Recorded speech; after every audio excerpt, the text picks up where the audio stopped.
Hello, everybody. Welcome to episode 2 of Bench Talk, the podcast all about high school athletics. I'm Jack Rutherford, aka J Rutt, and we are here to spotlight players, coaches, and stories that make local sports unforgettable.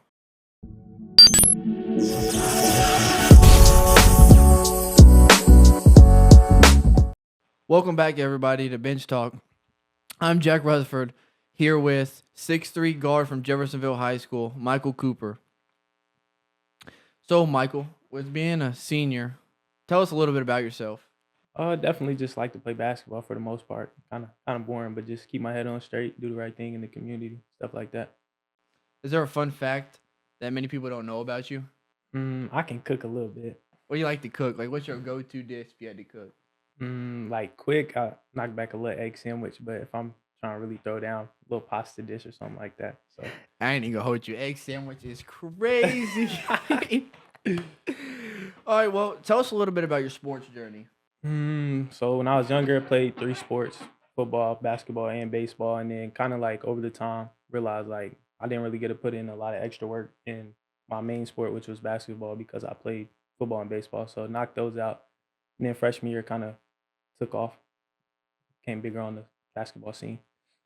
And what does being an athlete mean to you personally? It means a lot.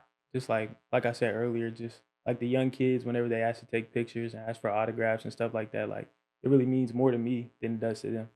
Yeah, I mean, it's definitely bigger than you, and having a good image around the community. Mhm.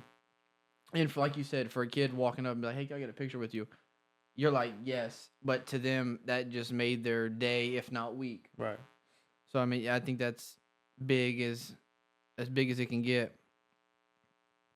And with your athletic journey, who has been your biggest influence?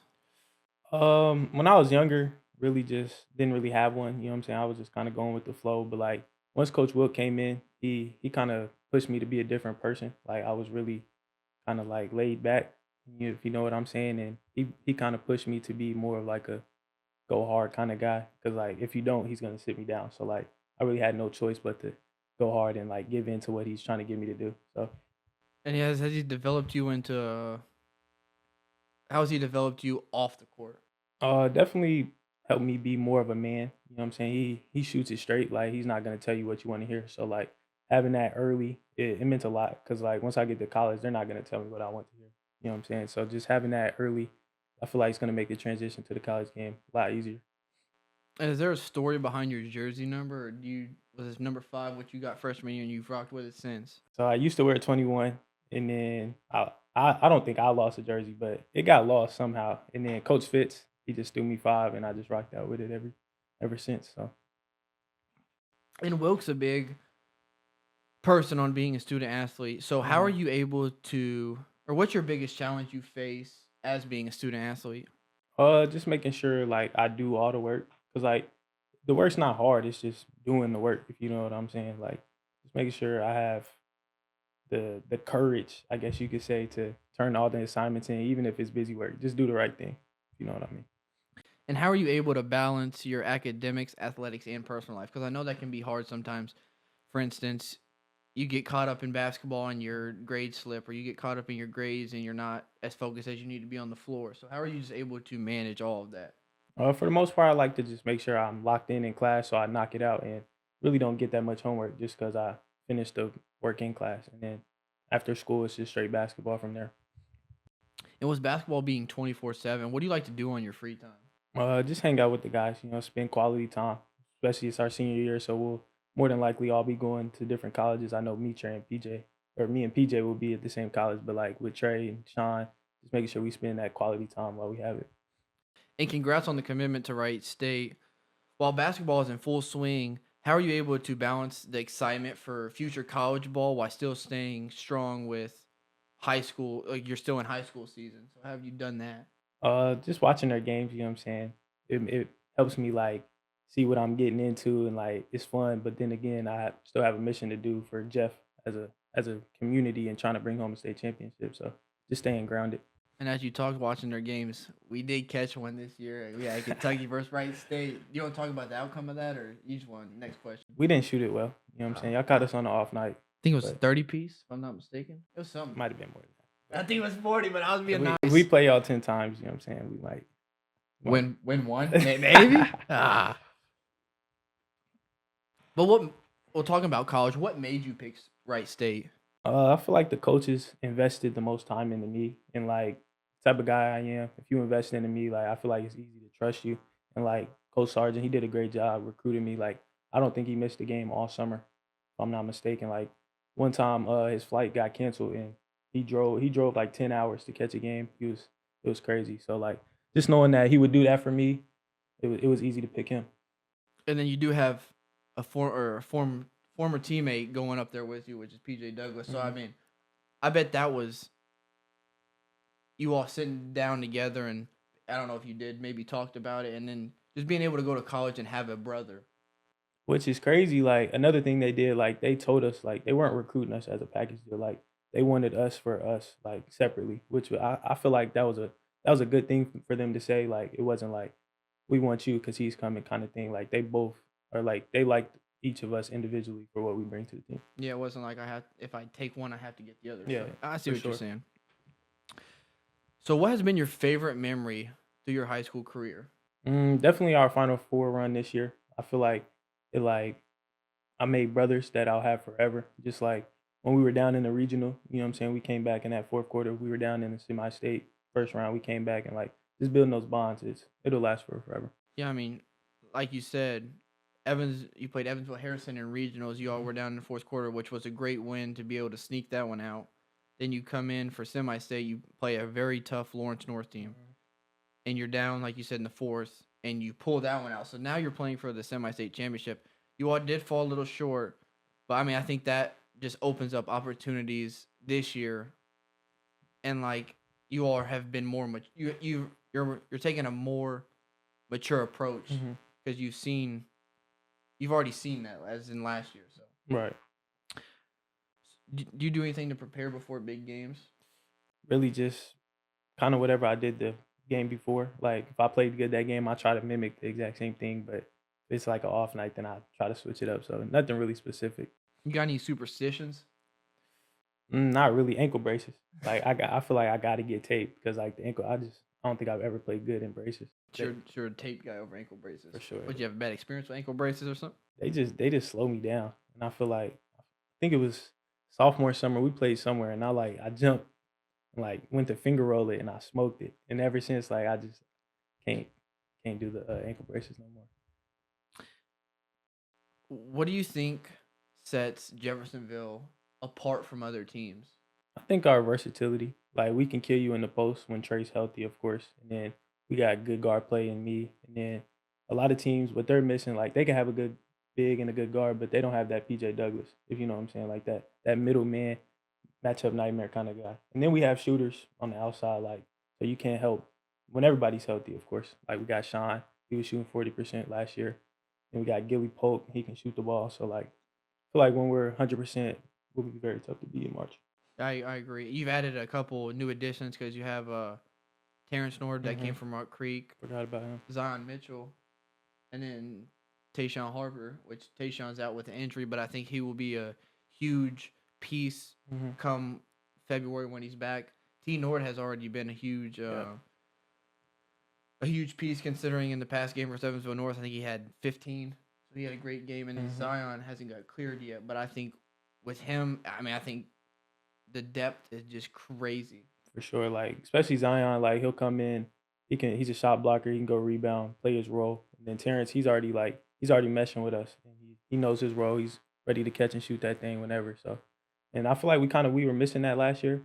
Like Elijah Cheeks, he did a great job. But like if you were to combine Terrence Nord and Elijah Cheeks, I feel like we bring it home. So we'll get a little on court stats. So far this year, you're averaging 22 and a half shooting. Your 3-point percentage is 55%. So with Trey being out, you've had to fill a bigger role. How has that changed your mindset on the court? I feel like it's kind of the same out there. Like other than I need to really focus in on being more of a vocal leader for sure. Because I feel like that was one of the bigger things Trey brought to the team was being vocal out there and telling people where we need to be, stuff like that. So really just picking up my vocal leadership, which I feel like I kind of haven't done in our first couple games. So definitely looking forward to kind of stepping up my vocal leadership and then just staying aggressive for sure. And who/what has allowed you to be able to do that? Definitely Coach Wilkerson. Like he tells me as long as I do what he asks, I can have the freedom on offense. So just having that relationship, just gotta hold up my end. And how has that changed?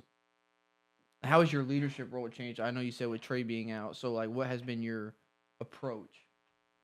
Definitely just trying to like be more vocal in the locker room, but like it got to transition to the court as well. I feel like sometimes I can just get in my mode, you know what I'm saying? Like they should know what they're doing kind of thing, but I feel like sometimes that's not the case and I need to be able to stay vocal and get people in the right places, especially being a guard. Yeah, especially being a senior, Mhm. you're the leader, everybody looks up to you. So sometimes you have to pick up roles that you technically don't want to pick, but Right. with him being out, that is a huge. Those are a bunch. That's a bunch of. Wow, that is huge shoes to fill. Yeah. So I mean, I can see that. And then this upcoming week, you all have Silver Creek at Silver Creek, and Mhm. then Crispus Attucks at Neutral Site. So talk about those games for me. It'll be a tough back to back for sure. I feel like both teams they have a lot of star power. They're both big. They're both aggressive. So it'll be tough for sure. We gotta make sure we have a good week of practice and just come in and be the more aggressive team right away.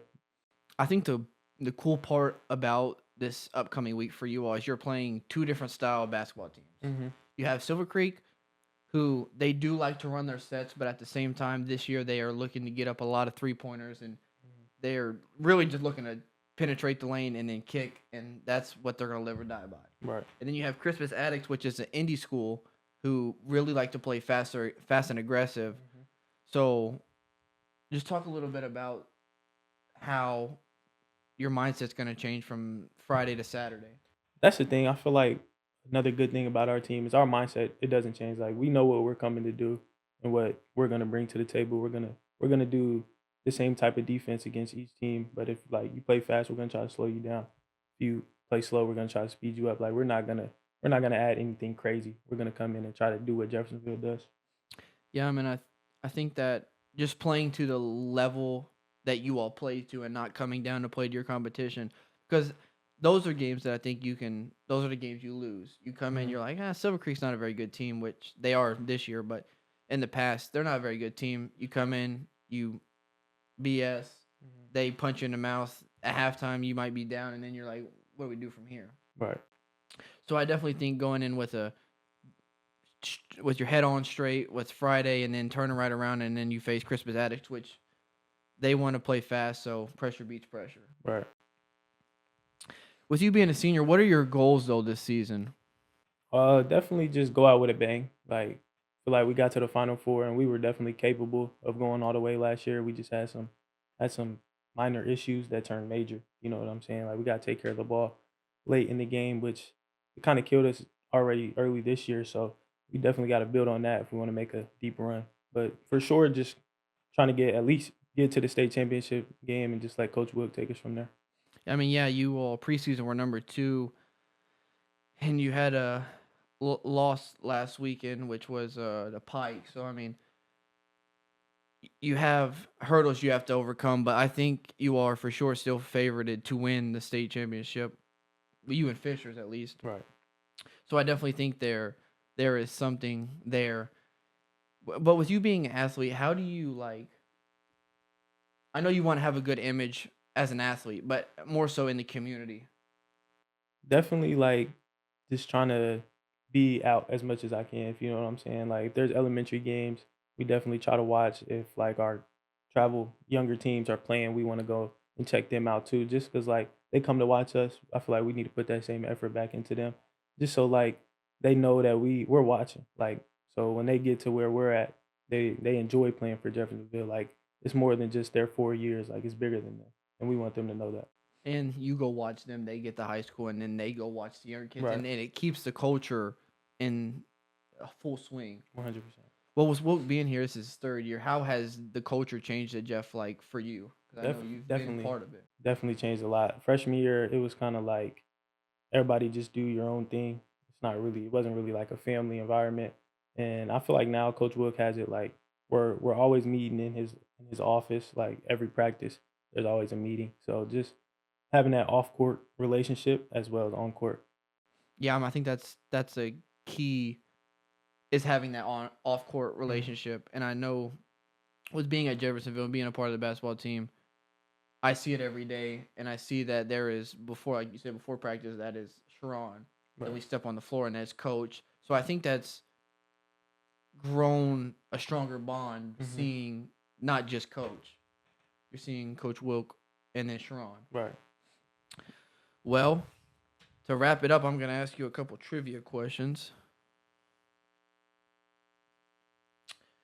How many balls does each team get for a pregame warm up in the NBA? NBA, like layup lines type warm up. Is that what Yeah. you're saying? I'm gonna go 3. 9. What? Yeah. Excessive. Traditionally, winners of the NCAA tournament do what with the game net? Put it around their neck. Come on, Mike. Come on, Mike. You cut them down. Oh, okay. That could have been any championship though. I wasn't expecting. And then one more question. I gotta get this one. How many seconds do the NBA players get in the backcourt before there's a violation? Survey says 8. Ding, ding, ding. Well, that's it for episode 2 of Bench Talk. I want to give a big thank you to Michael Cooper for sharing his story with us today. And if you enjoyed hearing from Michael Cooper, make sure to drop a like, comment, and share, and stay tuned in for more interviews and incredible athlete stories here on Bench Talk Sports.